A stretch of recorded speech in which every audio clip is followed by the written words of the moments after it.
Hello everyone, my name is Neill. Today I will be talking about the real estate investment. I have with me my roommate Adam, who will be acting as my live audience.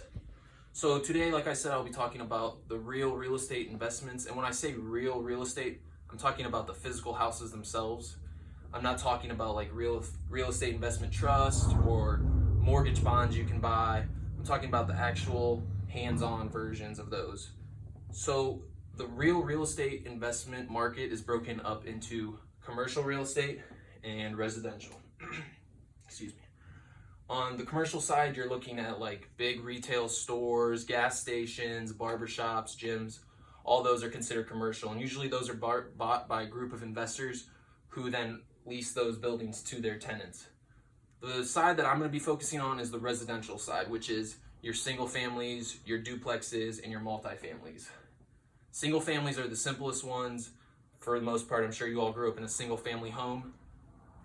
The next one is duplexes. Duplexes are 2 units in the same physical house. So a lot of times you'll see single family homes that are broken up into duplexes or triplexes or even multiplexes, depending on how big the homes are. And then you have, like I said, multiplexes, which are just more than 2 units in a house. Those are considered apartment buildings. You got your 3-level houses that are broken up in different floors. Those are all considered your multiplex. And within these 3 different residential markets, you have many different strategies to use and many different ways about going and investing in these properties. The 3 that I'm going to talk about today is the BRRRR strategy, wholesaling, and flipping houses.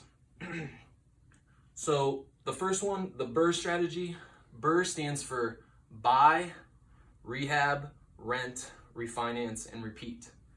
So you buy the house, and before you buy the house, you have to do a lot of homework looking up the after repair value of the house, but you want to look for a house that needs some repair and is not just a simple buy and sell.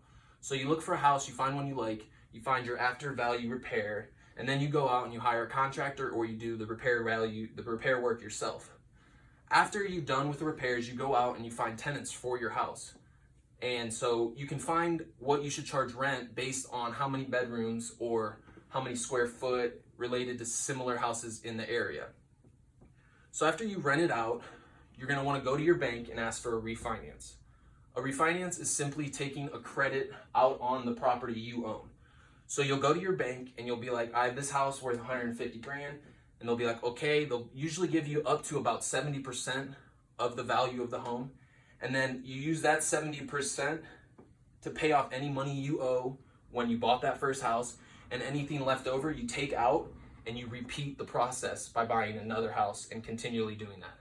The only problem with that method is that many times new investors will stretch themselves too thin, and they'll go and they'll just keep buying and buying and buying and buying and buying houses, when in reality, sometimes those houses won't get rent, they can't always get a refinance. So you just need to do your homework in the BRRRR to be successful. If you do your homework and you take your time and make sure you pick good properties, you should be able to make some money in the BRRRR strategy.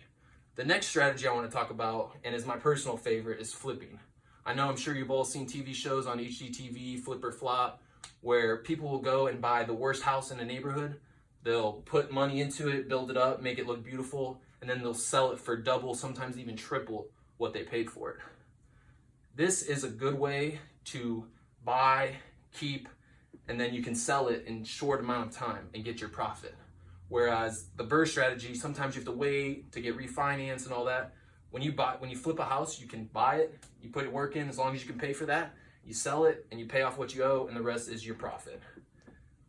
The last and final method I would be talking about is wholesaling. Now, wholesaling is a very iffy one, especially in the state of Ohio. But wholesaling is when you find a very undervalued house or a house someone doesn't want that's just not selling. You go and you undercut them and you get the best deal you can and get it for as cheap as possible. And you go send them a contract saying that they will sell you this house for this price. After you have them under contract, depending on what the contract says, there's a certain amount of time before they can pull out or you can pull out.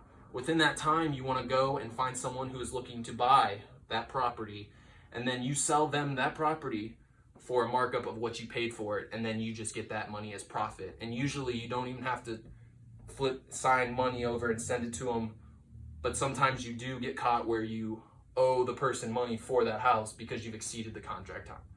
But those are the three, in my opinion, most important methods for investing in the real estate market and the real estate market.